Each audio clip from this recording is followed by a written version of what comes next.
ভারতে অনুপ্রবেশ ও অপরাধ চক্র ঠেকাতে এইবার সীমান্ত এলাকায় বিষধর সাপ ও কুমির ছাড়ার পরিকল্পনা করছে মোদী সরকার। বলা হয়েছে যেসব এলাকায় কাঁটাতারের বেড়া দেওয়া সম্ভব হচ্ছে না সেসব এলাকায় বিষধর সাপ ও কুমির ছাড়বে বিএসএফ। প্রশ্ন উঠেছে, হঠাৎ কেন বাংলাদেশ সীমান্তবর্তী এলাকায় এমন কঠোর সিদ্ধান্ত নিয়েছে ভারত? গত ২৬শে মার্চ বিএসএফ সদর দপ্তর থেকে একটি নির্দেশনা জারি করা হয়েছে। সেখানে ভারতের উত্তর ও উত্তর পূর্ব সীমান্তের ইউনিটগুলোকে বিষধর সাপ ও কুমির ছাড়ার নির্দেশনা দেওয়া হয়। ভারতের স্বরাষ্ট্রমন্ত্রী অমিত শাহের সরাসরি নির্দেশনা এই পরিকল্পনার উপর কাজ শুরু করা হয়েছে। এক প্রতিবেদনে এসব তথ্য প্রকাশ করেছে কাতার ভিত্তিক সংবাদ মাধ্যম আল জাজিরা। বাংলাদেশের প্রথম 5D AI ইনভার্টার যুক্ত সর্বোচ্চ বিদ্যুৎ সাশ্রয়ী যমুনা এয়ার কন্ডিশন।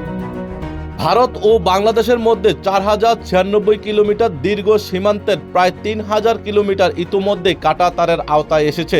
কিন্তু পশ্চিমবঙ্গ, আসাম, মেঘালয়, ত্রিপুরা ও মিজোরামের প্রায় ৮৫০ কিলোমিটার এলাকা অত্যন্ত দুর্গম ও পাহাড়ি অঞ্চল থাকায় সেসব এলাকায় কোনো কাঁটাতারের আওতায় আনা সম্ভব হয়নি। বিশেষ করে ১৭৫ কিলোমিটার এলাকা নদী ও জলাভূমি হওয়ায় সেখানে বেড়া দেওয়া প্রায় অসম্ভব। বিএসএফ এর দাবি, এই ফাঁকা জায়গা দিয়ে সবচেয়ে বেশি অনুপ্রবেশকারী এবং অপরাধ সংগঠিত হয়, যা সীমান্ত অনিরাপদ বলে মনে করছে তারা।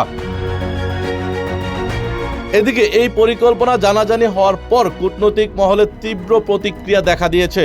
মানবাধিকার কর্মীরা এটিকে বায়োপলিটিক্যাল ভায়োলেন্স বা প্রকৃতির মাধ্যমে মানুষের উপর সহিংসতা হিসেবে দেখছেন। তবে বিএসএফ এর অনেক কর্মকর্তাই ব্যক্তিগতভাবে এই পরিকল্পনার কার্যকারিতা নিয়ে সন্দেহ প্রকাশ করেছেন।